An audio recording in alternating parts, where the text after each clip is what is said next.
ഇത് 100 കോടി കയറിയിരിക്കും നാളെ തന്നെ.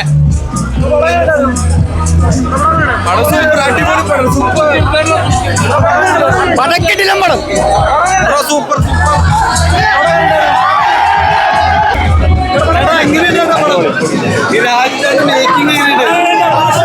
അടിപൊളി അടിപൊളി ഒന്നും പറയാനില്ല.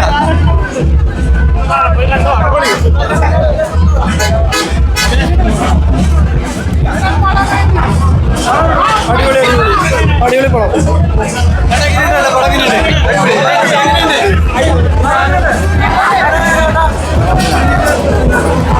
പറയാൻ കേൾക്കണില്ല.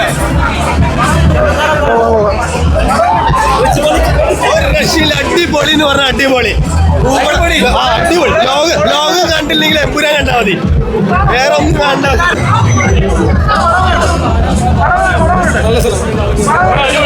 അടിപൊളി പടം. സൂപ്പർ.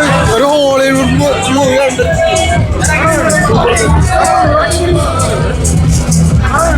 നല്ല നല്ല പടം അടിപൊളിയായിരുന്നു.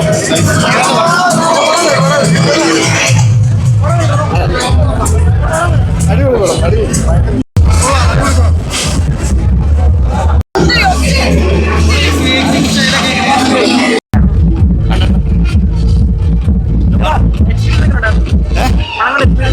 പടം നല്ല പടമല്ല, നല്ല പടമല്ല. ഞാൻ നിങ്ങളോടല്ല ചോദിക്കേണ്ടത്, നിങ്ങൾക്ക് ഇങ്ങനത്തെ എക്സ്പീരിയൻസ് ഒന്നും. I experience well. Thank you so much. പടം അടിക്കും, നമ്മൾ കൊലത്തൂക്കായിരിക്കും ഉറപ്പായിട്ടും.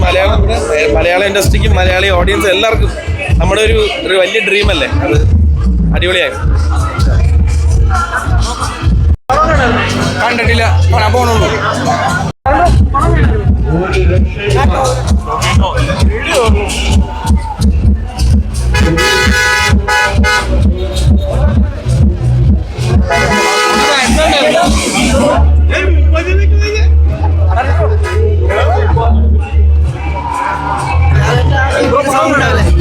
പടം ഞാൻ പറഞ്ഞ പോലെ എനിക്ക് നമുക്ക് ചിന്തിക്കാൻ മേലുള്ളൊരു വിഷ്വൽ സ്പേസ്, ഒരു വലിയ ലോകം, ഒരു സ്റ്റാർ കൃത്യമായിട്ട് നമ്മുടെ മലയാളത്തിൻ്റെ ഒരു സ്റ്റാറിനെ കൃത്യമായിട്ട് യൂസ് ചെയ്തിരിക്കുന്ന സിനിമ.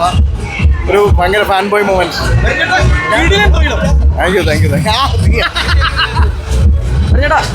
ബ്രോ നമ്മൾ മറ്റേ bro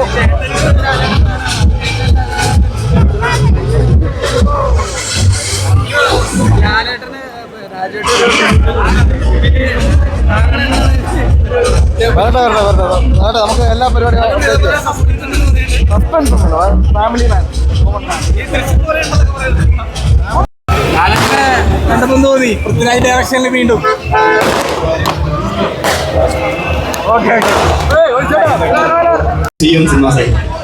Thank you very much. That part, I don't know. എന്തായാലും തേർഡ് പാർട്ടിൽ ഉണ്ടാവുമെന്ന് ഒരിക്കലും അറിയില്ല. എങ്കിലും നമ്മുടെ മലയാളികൾക്ക് ഏറ്റവും ഇഷ്ടപ്പെട്ട ഒരു കലാകാരൻ നമ്മുടെ ഫ്രണ്ട്സുകാർ എല്ലാവരും കൈയ്യടി അടിക്കാൻ കേട്ടോ, ഉറപ്പായിട്ടും നല്ലൊരു കൈയ്യടി എടുക്കാം, നല്ലൊരു കൈയ്യടി ദീപക് കേട്ടോ. നേരത്തെ പറഞ്ഞിട്ട് പോയി കണ്ടു കഴിഞ്ഞപ്പോഴാണ് പൃഥ്വിരാജ് പറഞ്ഞത് സത്യം, അതിനപ്പുറത്തേക്ക് സത്യമാണെന്ന് തെളിയിച്ചിരിക്കുന്നു. ദീപക് കേട്ടോ പറയും. വളരെ സന്തോഷമുണ്ട്. പടം കാണുന്നതിന് മുമ്പേ കാണുന്നതിനെ കുറിച്ച് പറയുന്നത് ശരിയല്ലല്ലോ എന്ന് ഓർക്കുന്നതാണ്. എല്ലാവർക്കും ഇഷ്ടപ്പെട്ടു എന്നറിയുമ്പോൾ തന്നെ ഒരു സന്തോഷമുണ്ട്. ബാക്ക്ഗ്രൗണ്ട് സ്കോഴ്സ് പല സ്ഥലങ്ങളും കൈയടി വന്നപ്പം ഈ ഇട്ട എഫേർട്ടിനെല്ലാം ഒരു റിസൾട്ട് വന്നതായിട്ട് കണ്ടു. Thank you so much in all the trust. ഏറ്റവും വലിയ താങ്ക്സ് ദൈവത്തിനോടും പിന്നെ എൻ്റെ സുഹൃത്ത് പൃഥ്വിനോടും for believing in me. Thank you. തീർച്ചയായിട്ടും നമുക്ക് ലാലേട്ടനെ കാണുമ്പോൾ പൃഥ്വിനെ കാണിക്കുമ്പോഴുള്ള മ്യൂസിക്കുകൾ എഴുന്നേറ്റ് നിന്നാണ് കൈയടിച്ചത്. അതൊക്കെ എത്ര നാളത്തെ പരിശ്രമമായിരുന്നു. കുറച്ചധികം നാൾ തന്നെ വേറെ പടങ്ങളൊന്നും ചെയ്യാതെ ഇതൊരു തപസ്യമായി തന്നെ ഇരുന്നിട്ട് ചെയ്ത വർക്കാണ്. അപ്പോൾ അതിൻ്റെതായിട്ടുള്ളൊരു വ്യത്യാസമുണ്ട്. കാരണം വേറെ പ്രോജക്ട്സ് ഇതിൻ്റെ ഇടയിൽ ചെയ്തിരുന്നെങ്കിൽ ഒരു പക്ഷേ പലതും ഒരുപോലെ ഇരുന്നേനെ. ഇത് മാറി കുറേ നാളൊരു 7-8 മാസം ഇതിൻ്റെ പുറകെ തന്നെ ഇരുന്നുകൊണ്ട് എനിക്ക് തോന്നുന്ന റിസൾട്ട് വന്നിട്ടുണ്ട്.